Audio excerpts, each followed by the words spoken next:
suaramu, sambut dia. Sambutlah Yesus. Kami tinggikan Engkau Tuhan. Tinggikan. Beri dia hormat pujian. Beri dia dan kuasa. Yesus bagi yang mulia, oh bagi yang. Mari mengangkat tangan kita Bapak Ibu Saudaraku. Ku angkat tangan, Kau ku puja Tuhan.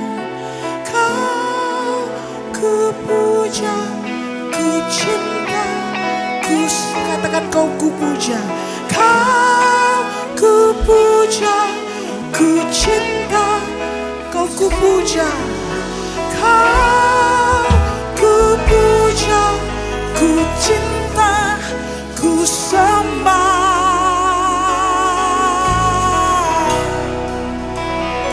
Haleluya. Berikan tepuk tangan sorak-sorai bagi Tuhan kita. Dan sebab itu perlu juga kesetiaan itu ditambah ketaatan. Tapi ketaatan itu juga tidak membuat seseorang itu menjadi bertahan lama. Karena ketaatan itu mungkin dia membutuhkan sesuatu keinginan. Sehingga dia taat, contohnya kalau dapat sesuatu harus doa puasa. Dia taat sampai dapat. Begitu dapat belum tentu taat kemudian untuk bermurah hati, mengasihi, mengampuni, mengabdi dan sebagainya. Kenapa? Karena hatinya itu banyak keinginan. Sebab itu perlu juga yang disebutkan ketulusan dan penundukan diri. Ketulusan itu perlu, hati kita harus menjadi murni kembali. Kalau murni itu diisi firman, diisi apa saja bisa. Tapi kalau banyak keinginan sulit untuk diisi firman, akan terjadi tabrakan. Seperti Tuhan katakan, benih itu kalau jatuh ke tanah, tetapi kalau tanah itu berduri, banyak keinginan-keinginan, hal-hal duniawi. Dia dengar, kemudian dia tumbuh dan mati. Itu yang ketiga, saudara. Itu yang bisa tumbuh tapi mati. Sebab itu kita perlu memurnikan hati kita. Tetapi ingat, ada hal juga, apapun yang kita hadapi di dunia semua di tempat ini dan di mana-mana, termasuk presiden dimanapun juga, pasti juga ada problem masalah yang dihadapinya. Tidak satupun orang satu hari tidak punya masalah, pasti selalu ada masalah. Karena di dunia ini, mau dicukupkan uangnya, bingung dengan anaknya, kekhawatiran. Nanti ini selalu ada saja. Oleh karena itu, kita perlu belajar bersyukur. Karena bersyukur itu mendatangkan kuasa Tuhan. Bersyukur itu membangkitkan iman. Ketika kita bersyukur, itu seakan muncullah yang namanya pengharapan. Dan disitulah kekuatan akan datang. Kalau orang tidak punya pengharapan, walaupun apa saja, dia sudah mati. Walaupun dia hidup. Oleh karena itu Tuhan selalu mengajar kepada kita untuk bersyukur. Karena kita tahu bahwa tidak ada hari tanpa masalah, selalu ada. Tetapi ingat, walaupun setiap hari ada masalah, Tuhan itu selalu ada juga. Jadi jangan melihat masalah yang ada datang keluar, datang pergi, tetapi lihatlah yang Tuhan selalu datang dalam hidup kita. Ketika manusia jatuh di dalam dosa, saudara tahu ada dua hal yang terjadi, yaitu kejahatan dan kebaikan. Karena dia makan buah pengetahuan baik dan jahat. Sehingga kebenaran firman itu hilang, yaitu pohon kehidupan. Dan kemudian kejahatan kebaikan ini bertempurlah di dunia. Muncullah yang namanya Taurat dan iman. Supaya seseorang itu walaupun belum melihat Tuhan, namun punya hati nurani untuk berbuat baik. Walaupun tidak ada hukum, dia ingin berbuat baik. Tetapi tidak sedikit orang yang berbuat sebaliknya. Sehingga muncullah hukum-hukum di dunia ini maupun hukum di firman Allah, termasuk 10 hukum Allah, itu untuk mengajar supaya kita meninggalkan kejahatan. Itulah namanya peraturan untuk supaya kita meninggalkan kejahatan. Tapi ternyata peraturan itu ada, kejahatan tetap merajalela dalam hidup, bahkan di dalam rumah Tuhan juga. Nah kalau kita tahu Tuhan datang ke dunia, itu bukan memberikan pengetahuan baik dan jahat. Oh saya ingin hidup baik saja, orang dunia tidak percaya Tuhan, bisa juga berbuat baik. Tetapi Tuhan datang ke dunia ini memberikan, yaitu namanya buah kehidupan yang dibungkus di dalam nama kasih Allah yang terbesar. Sehingga kasih itulah yang mengampuni, kasih itulah yang mengubah hidup kita semuanya. Jadi kalau kekristenan aku ingin berbuat baik, tetap ada perbuatan jahat. Kata Paulus mengatakan demikian. Setiap kali aku ingin berbuat baik, yang jahat selalu muncul, karena itu ada di dalam dunia kita. Saya ingin datang di gereja melayani, akhirnya muncul di tengah-tengah pelayanan, ada keraguan-keraguan, ada yang lain-lain. Nah untuk hal seperti itu sudah biasa, karena itu tidak akan hilang di dunia ini. Tetapi yang akan menambahi, mengubah semuanya adalah kasih. Amin. Jadi kita hidup bukan juga bicara tentang aku mau berbuat baik. Kalau tidak ada dasar kasih, perbuatan baik itu tidak ada harganya di dunia ini. Jadi kekristenan harus kembali kepada kasih. Kasih itu akan melahirkan hal-hal yang indah dan yang baik dan yang mulia. Jadi jangan bicara soal baik saja, itu tidak terlalu cukup untuk di dalam kebenaran firman Allah. Ketika manusia jatuh di dalam dosa, saudara perhatikan, kenapa Tuhan izinkan perempuan yang pertama berbuat dosa? Artinya yang membuat dia yang tertarik, dia yang berkata, dia yang mengambil, dan dia makan, dan dia berikan kepada suaminya. Kenapa bukan Adam? Oh ya memang keinginannya dia betul. Tapi ketika Tuhan menjadikan alam semesta, dia sudah tahu dulu bahwa iblis akan murtad, akan memberontak. Dia tahu semuanya. Dan dia tahu nanti akan jadikan manusia juga akan ditipu. Dia tahu semuanya. Tapi kenapa dia buat semuanya? Saudara mesti berpikir bagus, pelan-pelan. Soalnya banyak orang, ngapain Tuhan kalau bikin, sudah tahu memberontak iblis, lebih baik gak bikin dong. Ngapain Tuhan buat manusia? Kalau manusia memang berbuat dosa, akhirnya banyak yang masuk neraka, ngapain jadikan manusia? Banyak orang seperti itu berkata. Tapi coba saudara berpikir dan segi lain. Kenapa perempuan harus berbuat dosa, bukan laki-laki? Kenapa ketika Tuhan lihat aku jadikan dunia ini, oh iblis akan berontak, ya sudahlah kita coba buat neraka. Sebelum jadi ini, kalau gitu aku buatkan taman manusia yang ciptaanku seperti aku. Aku lihat manusia akan juga diganggu iblis, akan berdosa. Aku lihat kok perempuannya berbuat dosa. Tak rubahlah jadi laki-laki. Mungkin begitu saudara. Tapi Tuhan tidak. Dilihatkan, oh ya sudah, jalankan aja. Loh, kok dijalankan berbuat dosa? Saudara pikir baik-baik. Karena Allah ingin jadi manusia. Karena Allah ingin turun ke dunia. Kenapa kok seperti itu? Karena perempuan itu diizinkan berbuat dosa. Ketika dia lihat bahwa perempuan yang pertama berbuat dosa, Tuhan bilang, ya nggak apa-apa. Karena dari perempuan itulah Yesus lahir ke dunia. Dikatakan benih perempuan. Coba kalau laki-laki yang berbuat dosa dulu, Yesus bisa turun ke dunia enggak? Dia akan turun langsung jadi seperti Adam. Ada. Dia enggak akan lahir seperti manusia. Amin. Jadi saudara jangan melihat kenapa dan neraka. Kenapa iblis diizinkan memberontak? Kenapa kita diizinkan berbuat dosa? Oh saudara, kalau Tuhan kelihatannya adil tapi juga ada kasih, ada juga jahat gitu. Tapi saudara tidak tahu dia punya kasih yang besar. Bahwa semua dosa diizinkan terjadi supaya dia turun ke dunia. Untuk membungkus dosa itu dengan darahnya. Sehingga semua dosa itu hilang. Sehingga semua disucikan oleh darah Tuhan. Amin. Kalau saudara membaca kitab Kejadian pasal 3 ayat 15. Tuhan berkata kepada Hawa, bukan kepada Adam dan kepada iblis. Dari keturunanmu. Dia bicara perempuan. Keturunan perempuan. Bukan laki-laki loh. Akan meremukkan kepala. Jadi saya ingatkan saudara. Perempuan-perempuan itu memang membuat banyak masalah di awal. Membuat banyak berdosa. Yang di awal. Tapi saya ingatkan kembali. Perempuan harus bangkit. Karena melalui dialah Yesus turun ke dunia. Amin.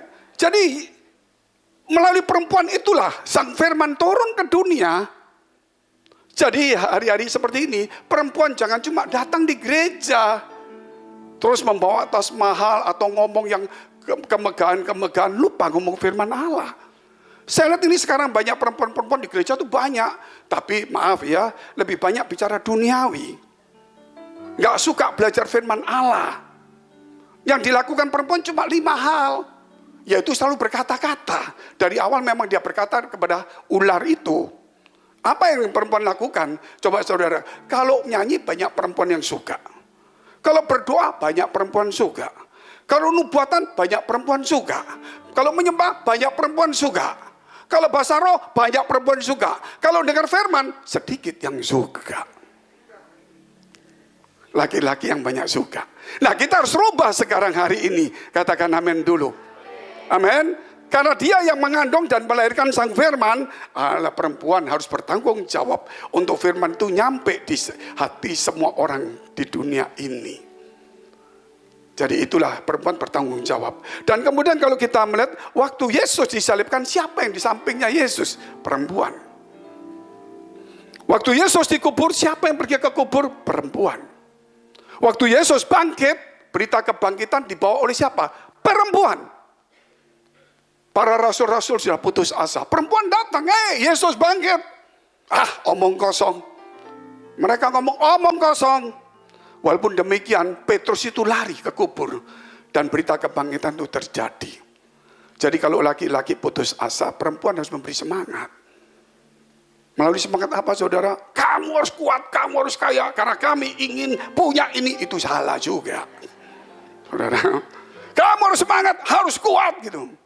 Supaya kita menjadi berkat. Ada 2 pandangan. Yang satu perempuan, kerja keras dong, masuk terus. Supaya kita bisa keliling dunia, aku sama anak bisa belanja di orchard dan sebagainya. Tidak bisa lagi seperti itu. Harus kerja keras, semangat, percaya. Supaya kita menjadi berkat. Tepuk tangan untuk Tuhan yang luar biasa. Nah, harus dirubah kehidupan itu. Makanya hari ini kita akan menyampaikan berita atau temanya yaitu hati tempat harta dan takhta Tuhan. Hati tempat harta dan takhta Tuhan. Loh kenapa? Karena perempuan itu saudara diizinkan untuk mengandung sang firman. Dan sang firman turun ke dunia. Itu yang luar biasa. Ya, tapi gimana caranya? Makanya Gabriel malaikat itu datang dan berkata, engkau dikasih karunia, engkau akan mengandung. Itu kata firman Allah yang muncul, mengandung. Maka kata-kata itu jadilah mengandung. Amin. Dari mana mengandungnya? Firman itu datang dulu. Dan Roh Kudus. Nah, itu saudara. Jadi kita tahu semuanya. Jadi jangan sampai kita menjadi orang-orang yang lupalah. Kenapa? Karena kita tidak membaca firman dengan baik.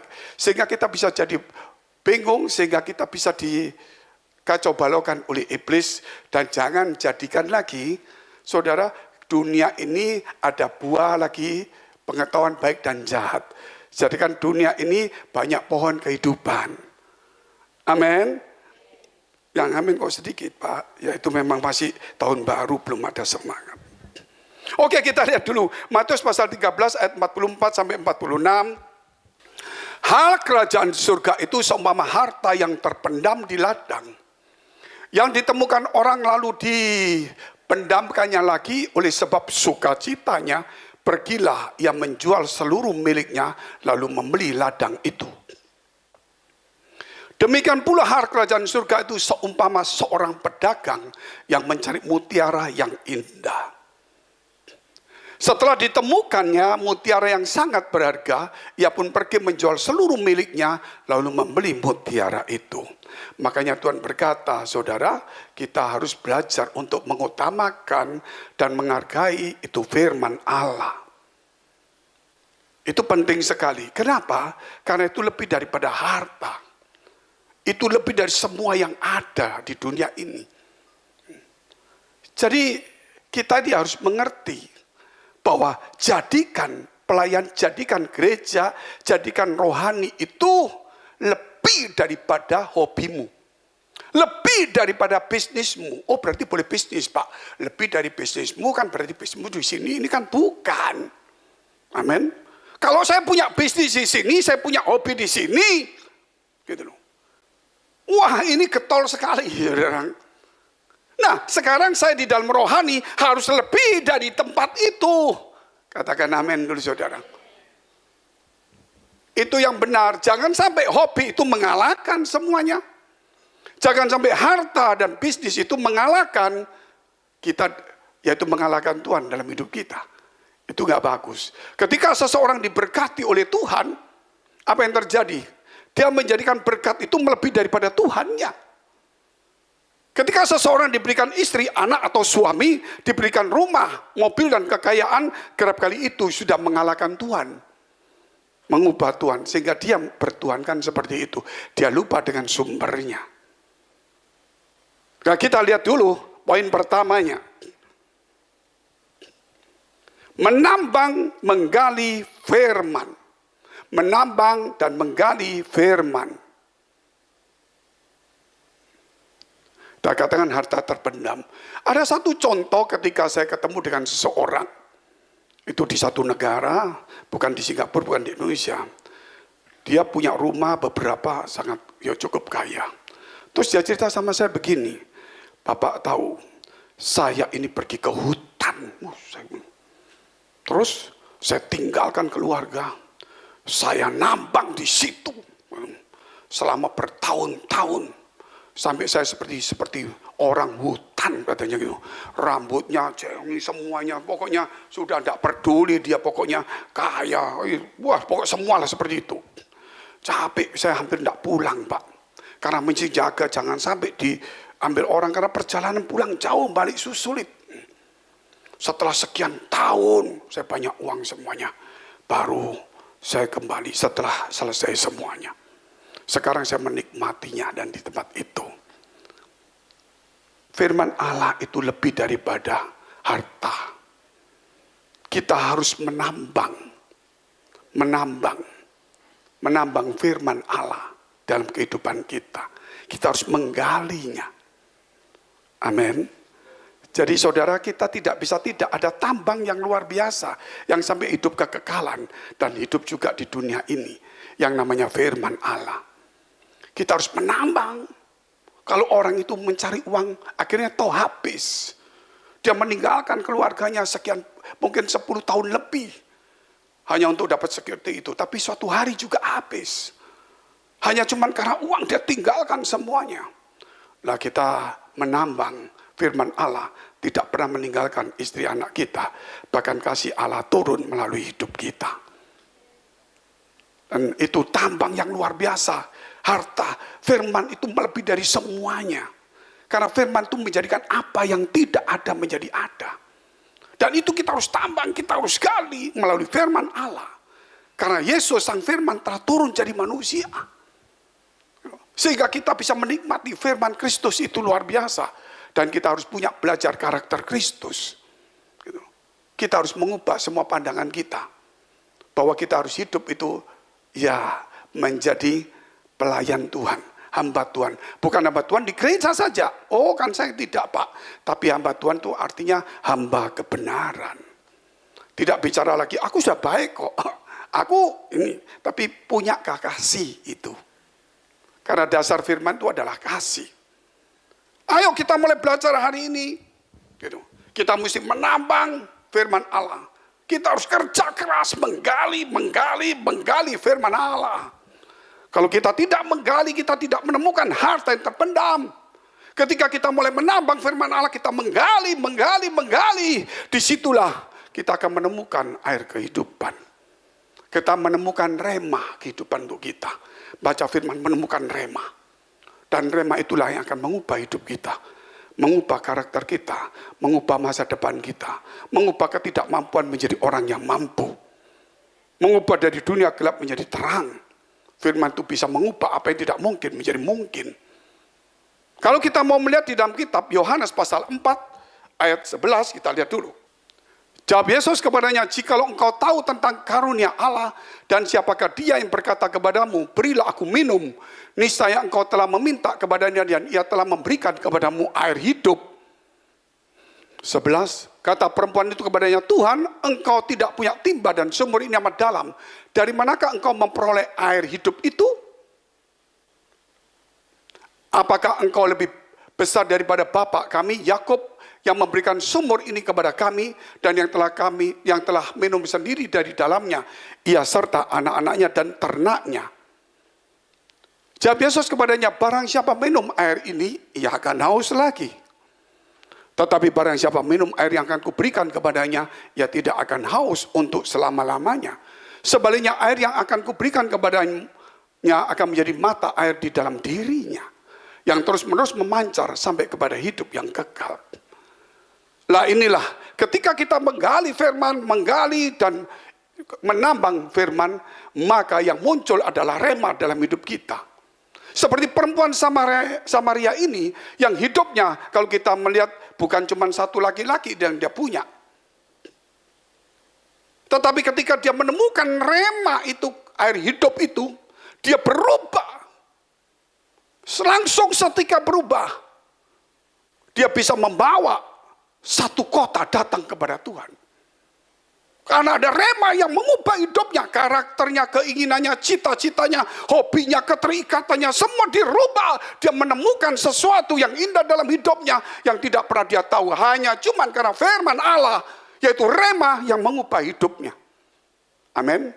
Kalau kita cuma dengar firman, saudara, kalau cuma biasa-biasa, kalau tidak menggali dan kita tidak menambang sungguh-sungguh. Orang menambang itu memisahkan antara tanah dengan emas, antara tanah dengan besi, antara tanah dengan yang lain-lainnya. Dia harus dipisahkan. Setelah tahu ini, dipisahkan lagi, dibersihkan lagi, dipisahkan, dibersihkan, menemukan apa yang dia inginkan. Demikian saudara nggak bisa cuma menambang baca firman gini aja. Saudara mesti sisihkan mana yang saudara harus cari, yaitu di dalam arti kebenaran firman Allah itu. Bukan cuma menemukan air, tapi sumber kehidupan itu harus kita temukan. Amin. Kalau kita menemukan itu, saya yakin kalau dari orang yang tidak mungkin perempuan Samaria ini, yang bisa berubah total hanya beberapa menit, apalagi kita sebagai orang-orang yang percaya, mau dalam bisnis, dalam perusahaan, dalam pekerjaan, dalam kesehatan, dalam apa saja Allah bisa mengubahnya. Amin. Saudara percaya, tapi kerap kali kita tidak melakukannya. Kita punya iman, tapi kita tidak pernah hidup di dalam iman itu. Itulah yang kerap kali kita gugur di tengah jalan.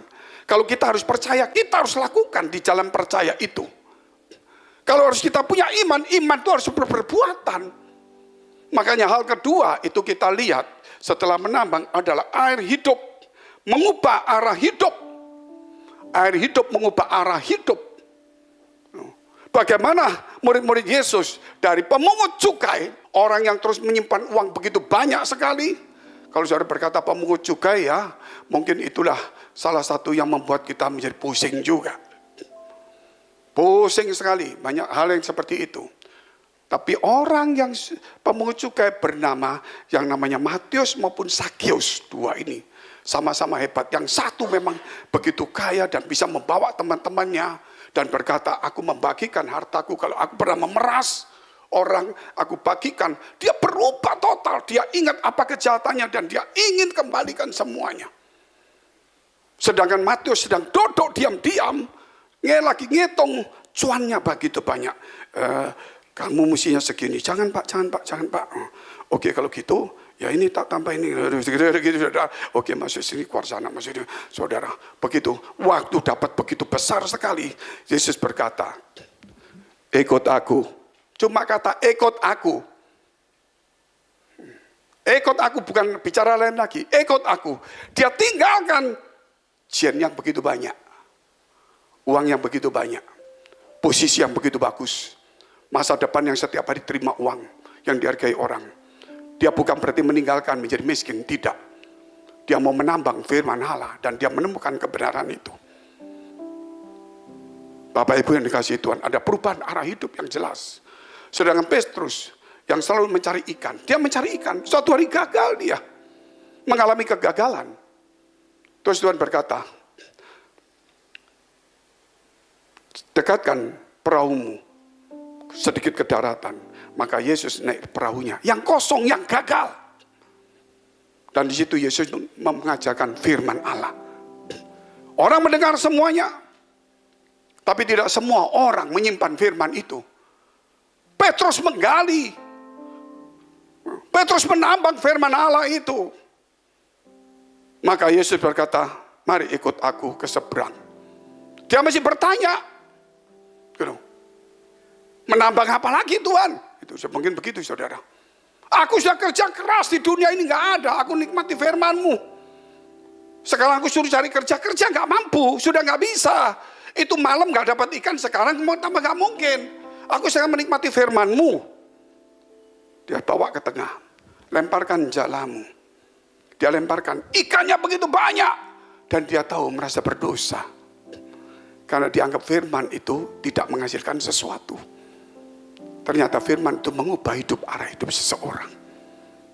Amin.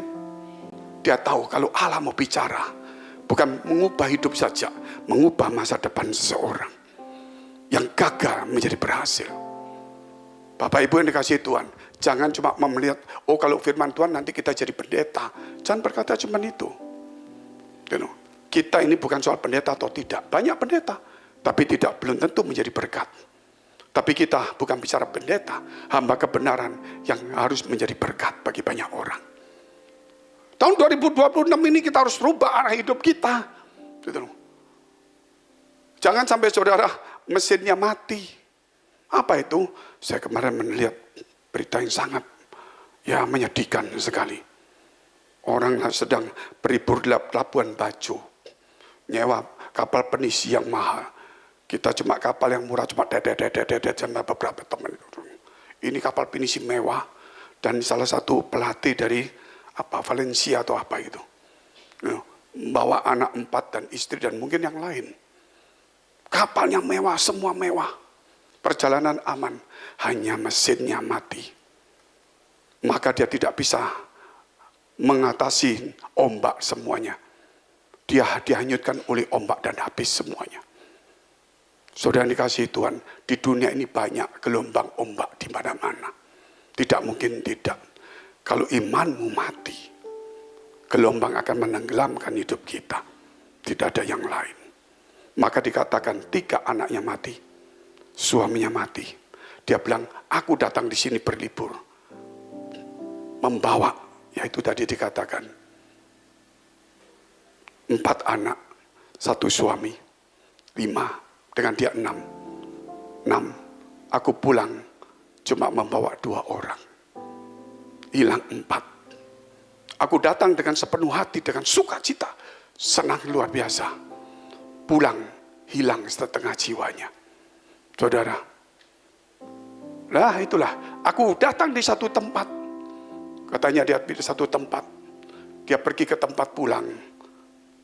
Sedangkan yang di sini sudah hilang semuanya.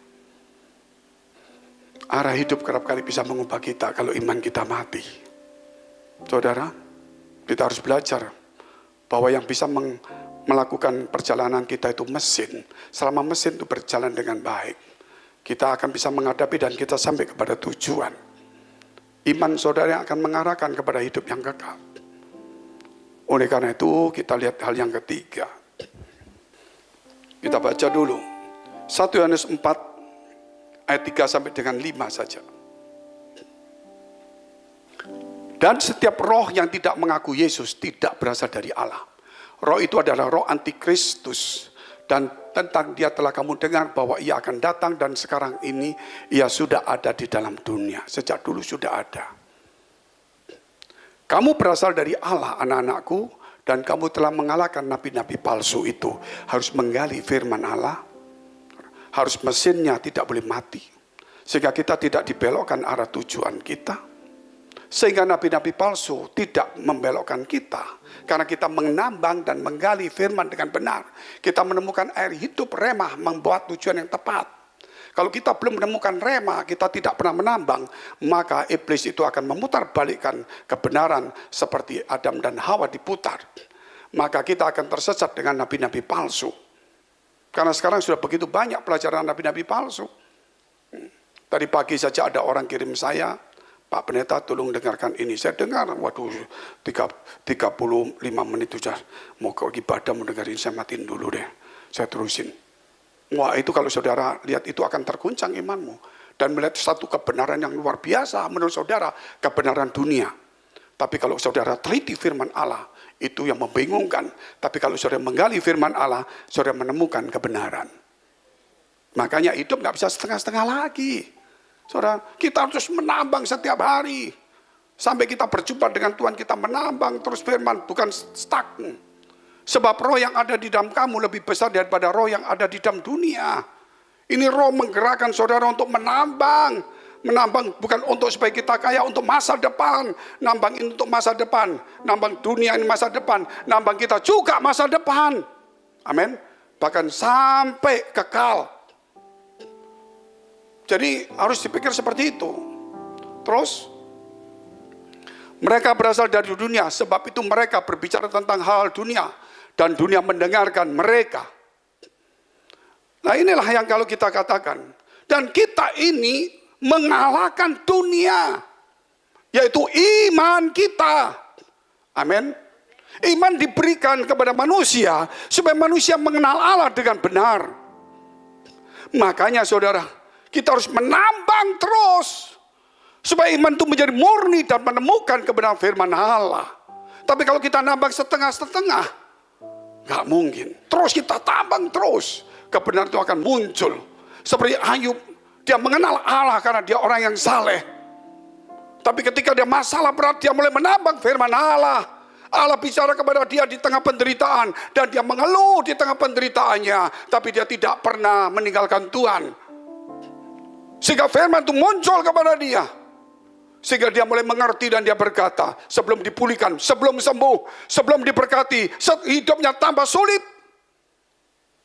Dia berkata, dulu kata orang aku mengenalmu, sekarang mataku sendiri melihatmu.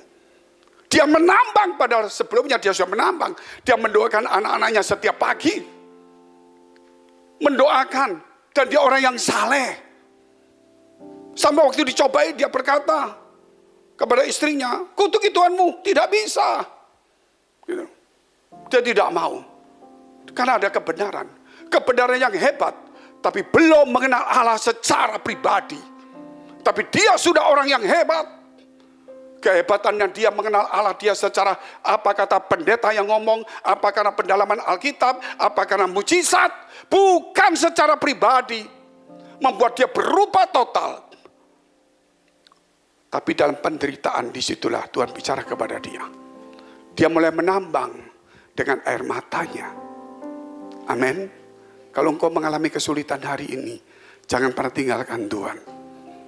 Justru di tengah kesulitan, tengah orang meninggalkan engkau, tambanglah terus dengan air matamu. Nanti engkau akan menemukan. Seperti saya menulis buku, Masalah adalah Berkat. Itu ketika saya dalam tengah-tengah kesulitan begitu besar. Yang sudah tidak mungkin saya bisa lakukan. Tapi saya mengenal Allah dengan lebih jelas. Saya menuliskan masalah adalah berkat. Orang berkata, gila Pak Fengki. Masalah ada berkat mana mungkin. Saya bisa terangkan. Orang kaget semuanya. Saudara, sebab hidup itu ada berkat. Kemanapun kita pergi selalu ada berkat. Kalau hidup itu berkat.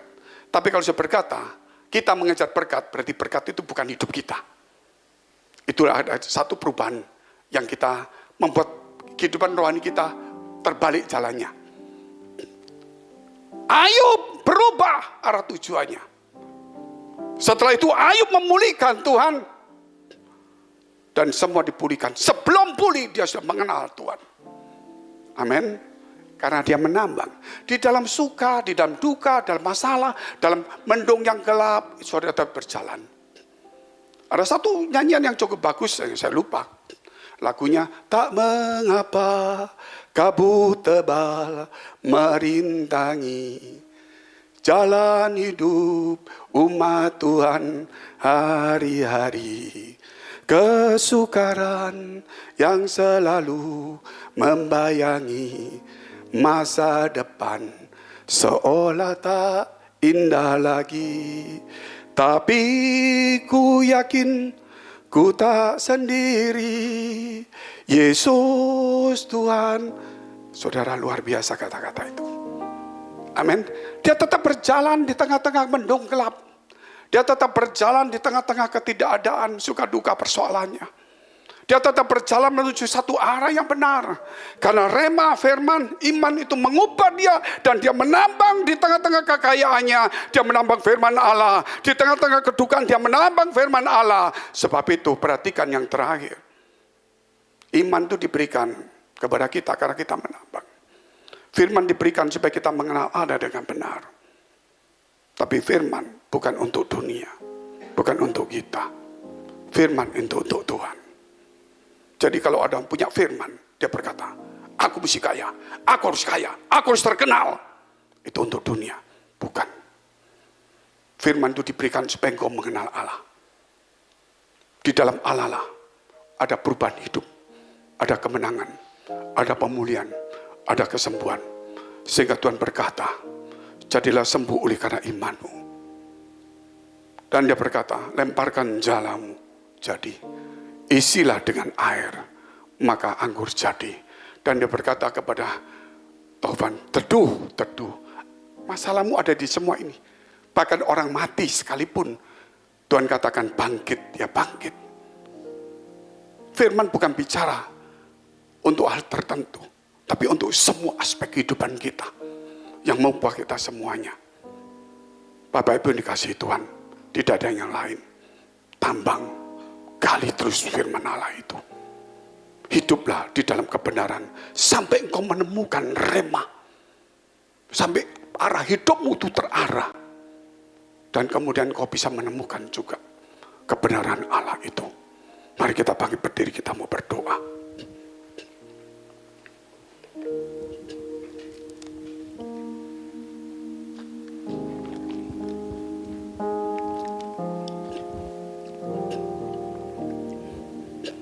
Iman itu untuk mengalahkan dunia.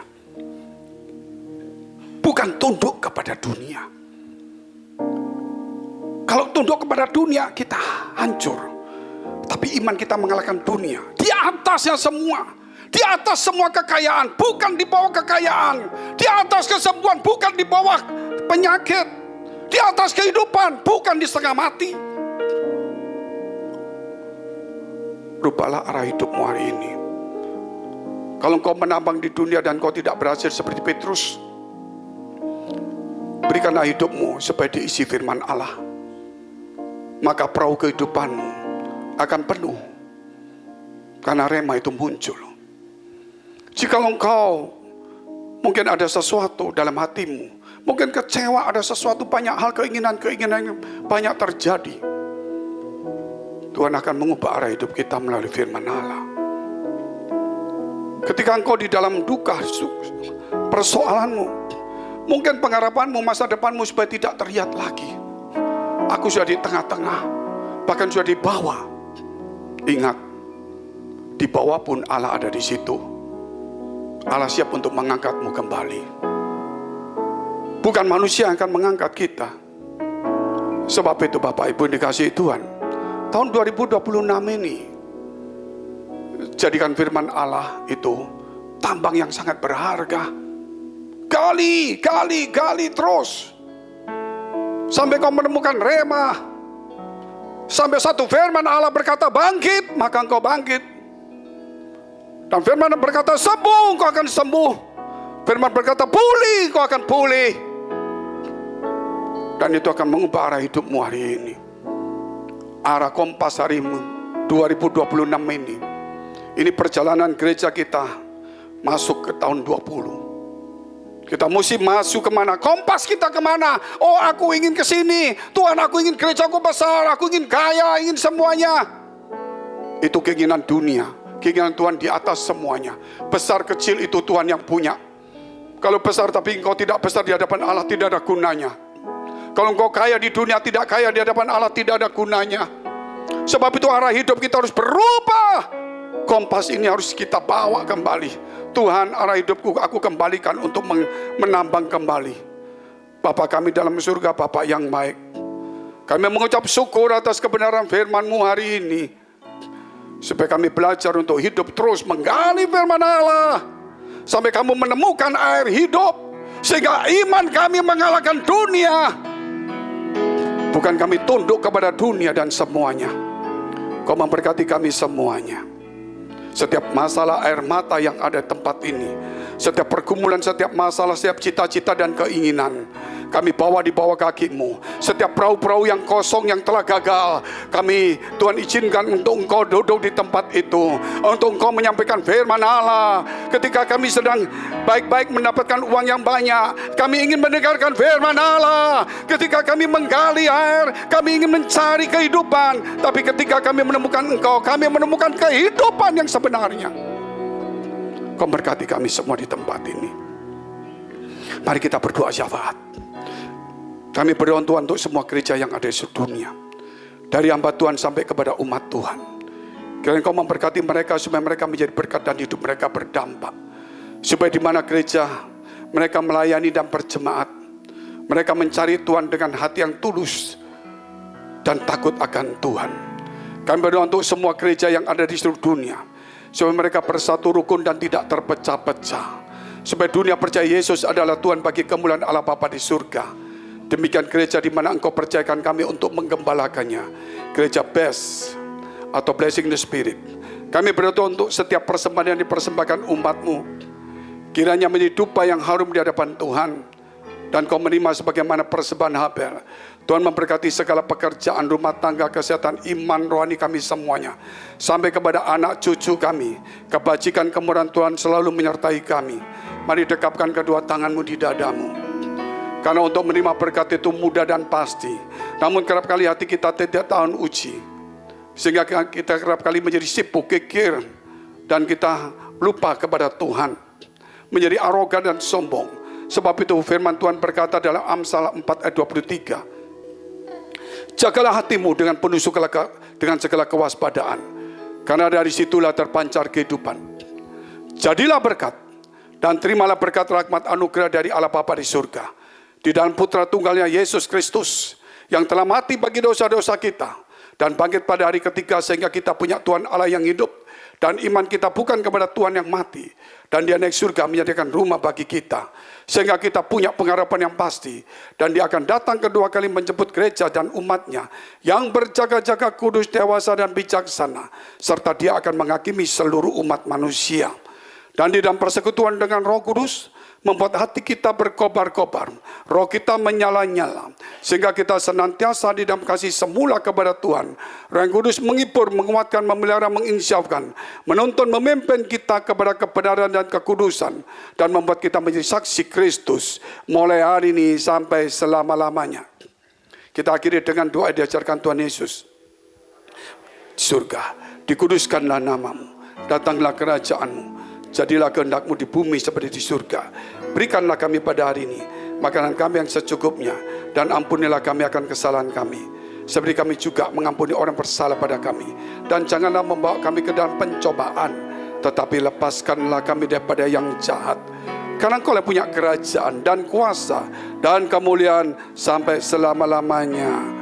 Amin. Happy New Year.